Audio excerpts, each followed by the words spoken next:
నమస్తే, welcome to జిందయ్ media. నేను ప్రదీప్ రెడ్డి. ఇక మనం చాలా రోజుల నుంచి ఒక టాపిక్ మీద చాలా ఇంట్రెస్టింగ్గా మనం డిస్కషన్ అయితే చేస్తున్నాం. అది తెలంగాణలో కూటమి ఎంట్రీ. అంటే నిజంగానే మళ్ళీ చంద్రబాబు వస్తాడా, చంద్రబాబు వస్తే ఎవరికి లాభం, ఎవరికి నష్టం, అసలు దీన్ని కేసీఆర్ ఆయుధంగా మరి ఉపయోగించుకుంటాడా, అసలు నిజంగా నెక్స్ట్ సినారియో ఎట్లా ఉండబోతుంది, కేసీఆర్ నెత్తిన పాలు పోసినట్టేనా అని మనం చాలాసార్లు డిస్కస్ చేసినాం. నిజంగానే పాలు పోసినట్టే ఉంది. ఎందుకంటే కేసీఆర్కు ప్రధాన ఆయుధం చాలా రోజుల నుంచి ఉద్యమ సమయంలో కూడా చూసినాం మనం. చంద్రబాబు రెండు కళ్ళ సిద్ధాంతం అని ఎప్పుడైతే అన్నాడో దాన్ని పట్టుకొని అసలు కేసీఆర్ అసలు నిజంగా తెలంగాణ ప్రజలకు చాలామందికి చంద్రబాబు అంటే కోపం. అమ్మ ఆ చంద్రబాబు వస్తే మొత్తం దోసుకోపోతాడు, మళ్ళీ ఏదో కుట్ర చేస్తాడు అనేది అయితే చాలా మందిలో ఇప్పటికీ ఆ భావన అయితే ఉంది. అందుకే అసలు మొన్న ఎలక్షన్లో కూడా వస్తున్నాడు, చంద్రబాబు అనే వ్యక్తే లేడు, అసలు మొత్తం ఆయన ఫెడౌట్ అయిపోయినా వాళ్ళ పార్టీ కూడా ఇక లేదు. కానీ ఇప్పుడు ఆయన ఏపీలో మళ్ళొకసారి అధికారంలోకి వచ్చిన తర్వాత మరి అలా కూటమి ఉంది, జనసేన బీజేపీ కూటమి. ఆల్రెడీ తెలంగాణలో బీజేపీకి అంతో ఇంతో గ్రౌండ్ ఉంది. సరే, పవన్ కళ్యాణ్ కూడా ఇంతో అంత ఫ్యాన్ బేస్ ఉంది. వాళ్ళిద్దరూ కలిసి వస్తే పెద్ద ప్రాబ్లం కాదేమో బీజేపీకి. కానీ చంద్రబాబు కూడా వాళ్ళతో కలిసి మళ్ళీ అంటే తెలంగాణలో అధికారంలోకి వస్తానే ఆయన అనుకుంటలేడు. కానీ అంతో ఇంతో ప్రభావం చూపాలి, 5 సీట్లో 10 సీట్లో తెచ్చుకుంటే మనం తెలంగాణలో కూడా అంతో ఇంతో నడిపించవచ్చు అని ఆయనకైతే కోరికుంది. దానికి తగ్గట్టు ఆయన కొన్ని ప్లాన్లు అయితే వేసుకుంటున్నాడు. మరి ఆ ప్లాన్లు వేసుకొని నిజంగానే కనుక చంద్రబాబు తెలంగాణలో అడుగు కనుక పెడితే, అలా పార్టీ కనుక అడుగులో పెట్టి ఏదో ఒక ఎలక్షన్లో పోటీ చేస్తే మాత్రం మళ్ళీ కేసీఆర్ నెత్తిన పాలు పోసినట్టే కథం.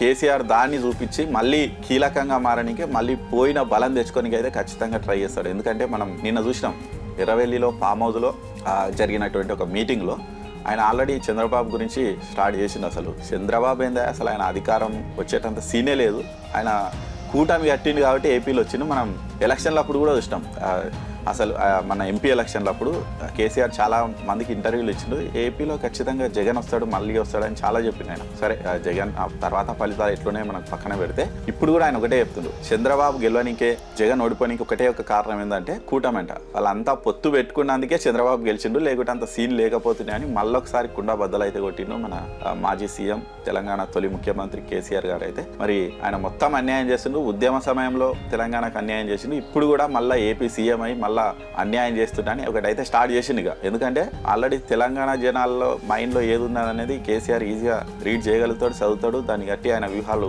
మారుస్తూ ఉంటాడు. మరి ఇప్పుడు ఆయన తెలంగాణలోకి ఎంట్రీ కాబోతున్నారన్న న్యూస్ వస్తుంది బయటికి, కాబట్టి ఇక చంద్రబాబుని ఆయుధంగా వేసుకొని ఆయన అయితే చేసిండు. మరి స్టార్ట్ చేసి ఆల్రెడీ ప్లాన్ కూడా వర్కౌట్ అయితే చేస్తున్నాడు. మళ్ళీ మొత్తం ఏపీకి మొత్తం దోసుకపోతున్నాడు, నీళ్లు దోసుకపోతున్నాడు, అది ఇది అని అయితే చెప్తున్నాడు. సరే, మరి దీని మీద మనం ఇంకోటి మాట్లాడుకున్నాం.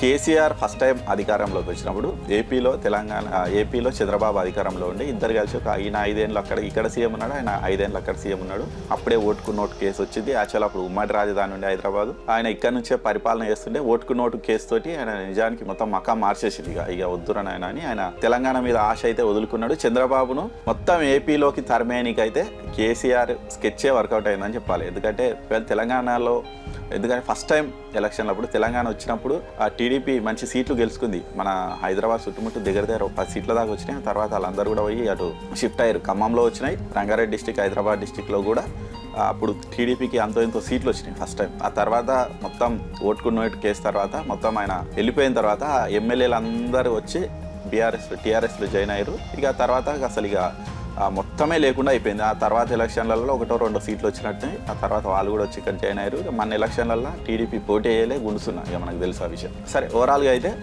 చంద్రబాబు ఆయన రాజకీయ గురువు, గతంలో ఆయన దగ్గర పనిచేసినటువంటి కేసీఆర్ మొత్తంగా ఆయన మొత్తం తరిమేనికైతే మెయిన్ చాలా ప్లాన్ వర్కౌట్ చేసిండు. ఎందుకంటే చంద్రబాబు ఉంటే నాకు ఎప్పటికైనా థ్రెట్ అన్న విషయము కేసీఆర్కు తెలుసు కాబట్టి ఆ థ్రెట్ను ఫస్టే కట్ చేసి పడేసిండు. ఆయన వెళ్ళిపోయాడు, మొత్తం వెళ్ళిపోయిండు, అయిపోయింది. ఆ తర్వాత నెక్స్ట్ ఎలక్షన్లలో అక్కడ జగన్ అధికారంలోకి వచ్చిండు, ఇక్కడ కేసీఆర్ అధికారంలో ఉండే. ఇక ఇద్దరు మంచి రాసుకొని పూసుకొని మంచి దోస్తుల్లాగా మనం చూసినాం. ఆయన విజయవాడ ఓడు, ఈయన ప్రతిభవన్కి వచ్చాడు, ఇద్దరు మంచిగా దావతులు చేసుకుంటూ. ఇక నాగార్జున సాగర్ ఇష్యూ కానీ ఆ తర్వాత అప్పుడు కూడా వాటర్ పోయినాయి. నిజానికి పాలమూరు రంగారెడ్డి ప్రాజెక్టు విషయంలో కేసీఆర్ పెద్ద పట్టించుకోలే, జగన్ చాలా ఫేవర్ చేసిండు. కృష్ణానది వాటా తగ్గనికే కేసీఆర్ కారణము. ఆయన కరెక్ట్గా అంటే జగన్ మీద ఫేవరిజం తోటి పోనీ మనోడే కదా అని వదిలేసిండు అని కూడా చాలా మంది అయితే చెప్తున్నారు. ఇప్పటి కాంగ్రెస్ గవర్నమెంట్ కూడా అదే చెప్తుంది, ఆ కేసీఆర్ అప్పుడు కరెక్ట్ వాదించకపోవడం వల్లనే ఇప్పుడు కృష్ణా వాటర్ వస్తలేవు అని కూడా చెప్తున్నారు. సరే, అప్పుడు వీళ్ళు ఎంత విమర్శలు చేసినా అదేం కాలే, ఈయన పోయిండు, రోజా ఇంటికి పోయిండు, చేపల పులుసు తిన్నాడు, అవన్నీ కూడా తెలుసు మనకు. అంటే చాలా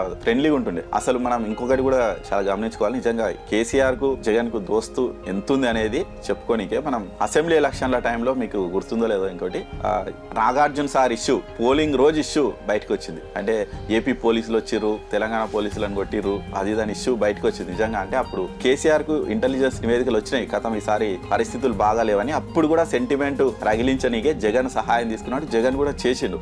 కాకపోతే అది వర్కౌట్ కాలే పోయింది. ఇక ఆ తర్వాత అక్కడ ఏపీలో జగన్ అధికారం పోయింది, తెలంగాణలో ఈయన అధికారం పోయింది. ఇద్దరు ప్రతిపక్ష పాత్రకే వెళ్ళిపోయారు. ఈయన పని కొంచెం బెటర్, కనీసం 30-38 సీట్లు వచ్చినాయి. కానీ జగన్ పరిస్థితి చాలా ఘోరంగా ఊడిపోయింది. జగన్ సరే అది అయిపోయింది, రాజకీయాలు అది కామన్ అయిపోయింది. ఇప్పుడు ఈయన ప్రతిపక్షంలో ఉన్నాడు, అక్కడ ఆయన ప్రతిపక్షంలో ఉన్నాడు. ఇప్పుడు తెలంగాణలో సినారియో చూస్తే ఇక్కడ రేవంత్ రెడ్డి ఉన్నాడు, అక్కడ చంద్రబాబు నాయుడు ఉన్నాడు. మళ్ళీ వీళ్ళిద్దరు కూడా గురు శిష్యులే. అప్పట్లో చంద్రబాబు దగ్గర పనిచేసిన ఆయనే రేవంత్ రెడ్డి. ఇప్పుడు ఇక దీన్ని యూజ్ చేస్తున్నాడు కేసీఆర్. మొత్తం రేవంత్ రెడ్డి వచ్చిన తర్వాత చంద్రబాబు మొత్తం నీళ్లు తరలించకపోతున్నాడు, అది చేస్తున్నాడు, ఆగం చేస్తున్నాడు, తెలంగాణని ఎండబెడుతున్నాడు. నిజంగా గతంలో ఏపీ ఎట్లా నీళ్లు తీసుకుపోయిందో ఇప్పుడు అట్లే నీళ్లు తీసుకుపోతుంది. జగన్ హయాంలో ఎట్లయితే పోయినాయో ఇప్పుడు కూడా అట్లే పోతున్నాయి. కాకపోతే జనాల్లో అప్పుడు కాంగ్రెస్ కారణం చేయించలేకపోయింది. కానీ ఇప్పుడు కేసీఆర్ తెలివిగా ఏం చేస్తున్నా అంటే చంద్రబాబు ఇద్దరు దోస్తులు కాబట్టి చంద్రబాబు దోసుకపోతున్నాడు అనేది ఒకటైతే ప్రచారం చేయించగలుగుతున్నారు.